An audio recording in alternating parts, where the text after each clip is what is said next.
Hi, and welcome back to Glassbox writing automated cucumber tests. Today we're going to have a look at writing tests for drop-down boxes, radio buttons, and checkboxes. In essence, we're going to see how we would write feature files to handle automating against web elements such as drop boxes, radio buttons, and checkboxes. We will use what's called the select class to help us automate user interactions for Dropboxes and see how we could interact with checkboxes and radio buttons.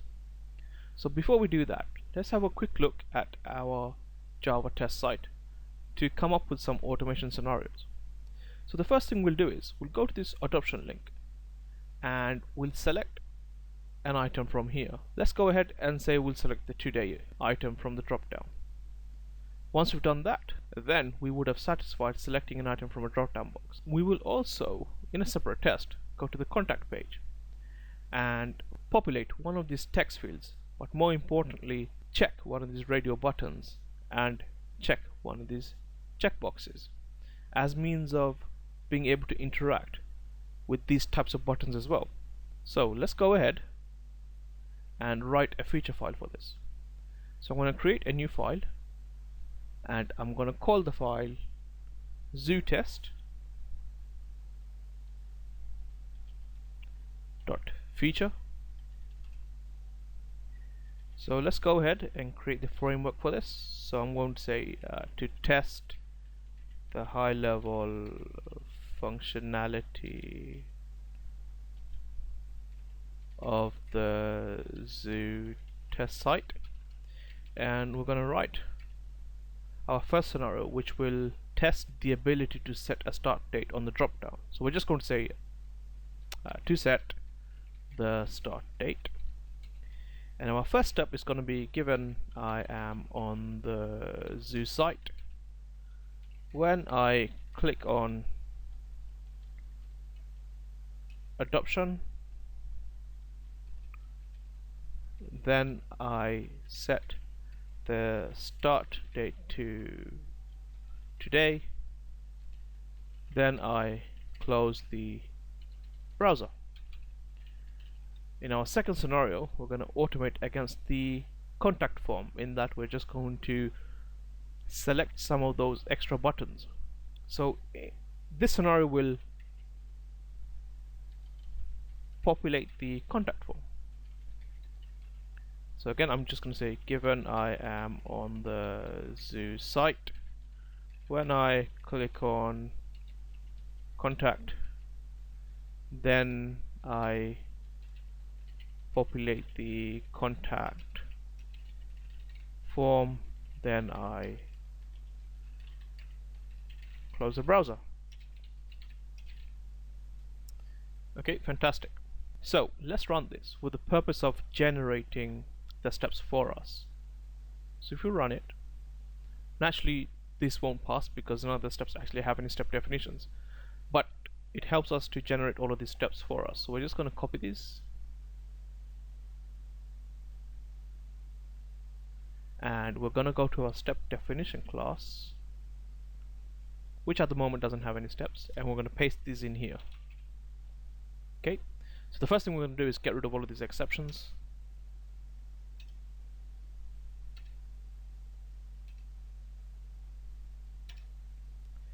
And we're going to import in the relevant classes.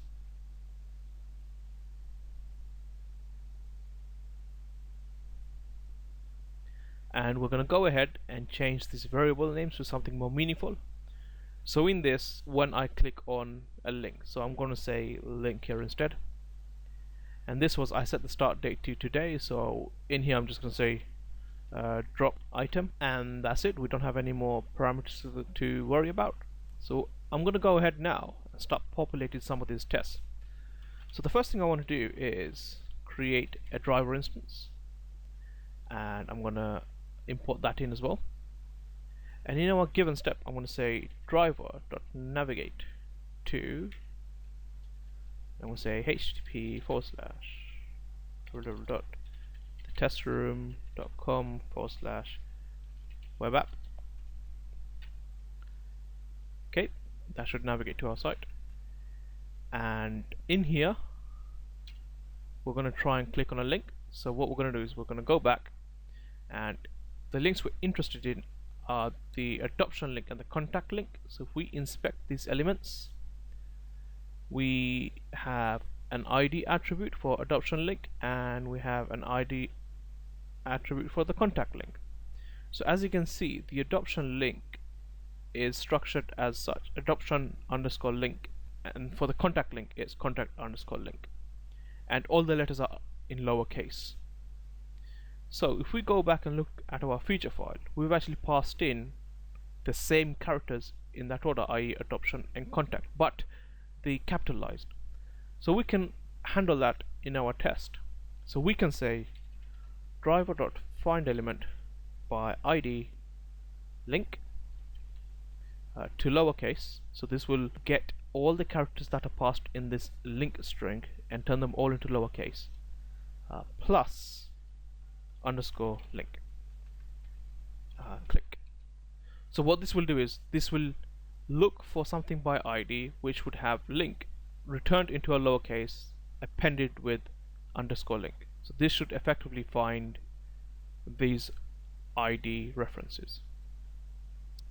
Okay, so let's carry on. So let's go ahead and fill this one in first. I'll close the browser because it's relatively quite straightforward. So I'm just going to say driver.quit. Now let's have a look at populating the dropdown.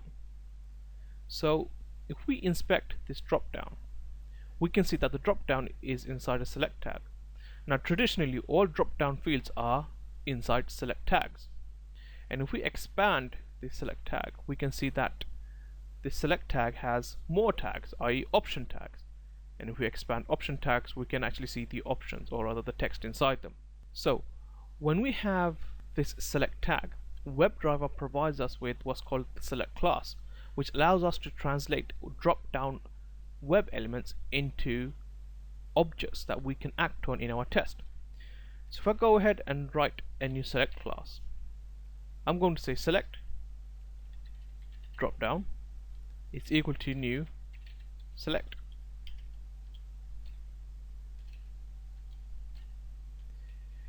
What the select class does is it takes a web element as a parameter.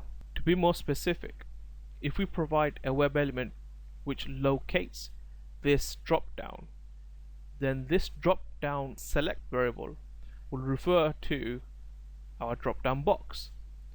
So if we have a look at this dropdown, we can see that it has only one attribute, an ID attribute, with the value of start underscore select.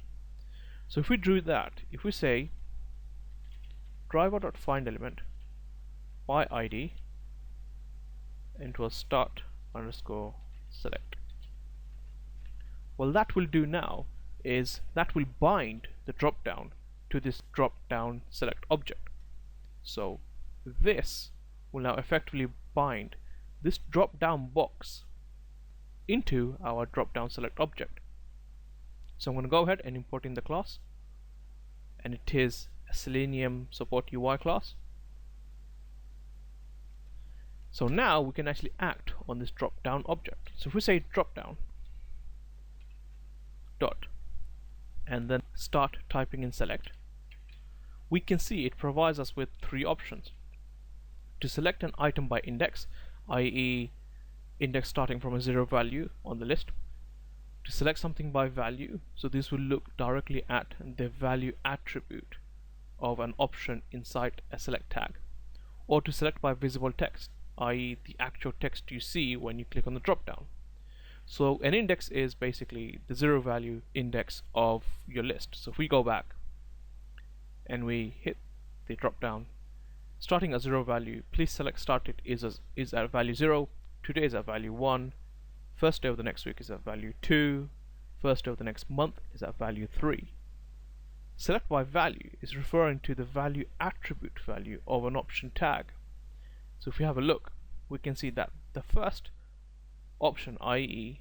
please select start date, has a value attribute which has a value of default. So if we were to pass in, say, a value of default as a string, it would try and select that item from the list. And the last one, visible text, is quite literally the text you visibly see inside the dropdown when you select it. So since in our feature file we're passing in a value of today, it would make sense to pass in that value as a select by visible text. And what that should hopefully do is actually select that item from the dropdown. Okay, moving on. So the last thing we said we'd do is populate the contact form. And I've noticed I've actually spelled contact monumentally incorrectly, so it's contact. Let's go and fix that here as well. Oops. There we go. So what we're going to do is, because we've gone through this before, we won't necessarily go and fill in everything. We'll just fill in the first text input field, select one of the radio buttons, and then select one of the checkboxes. So let's inspect this field first. So it's got a name value, which is good. It's got a name attribute. So let's just copy this value for that attribute and start filling it in. So it's driver, find elements by name. And let's just do a send keys to that. And we'll send a name test key string. So the next thing we're going to do is evaluate or inspect these radio buttons. So the radio buttons also have a name, R button, name R button, R button. So this isn't very handy in that radio buttons traditionally, or grouped radio buttons, always have the same name. So we can't really go by name, because if we go by name, the first one it finds is what it will select, and that's not what we want. We want to be able to select a specific one. Luckily, we have an ID here as well, all of which are different. So we can invoke one of these. So let's go ahead and select the donation radio button. So we are going to get an ID of our donor. So let's go ahead and type that in. So find elements by ID, and we're going to go ahead and click on that. And the last thing we're going to do is select one of these checkboxes. So if we inspect one of these elements, we can see that they also have names, but not very handy because they're both the same. But they also have different IDs as well. So we can do the same here as well. So on this occasion, we're gonna go with let's see, we're gonna go with this one, which has an ID of CADOP. Let's copy that, and we can go driver find element by ID dot click. Alright then, so now we've populated all of our step definitions.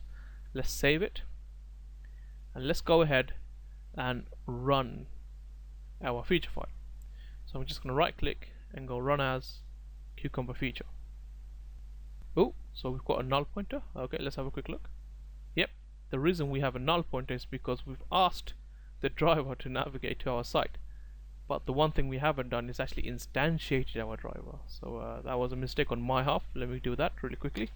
So we're just going to say driver is equal to new Firefox driver, and import in Firefox. Save that again, and let's run our feature file, and this time it should work.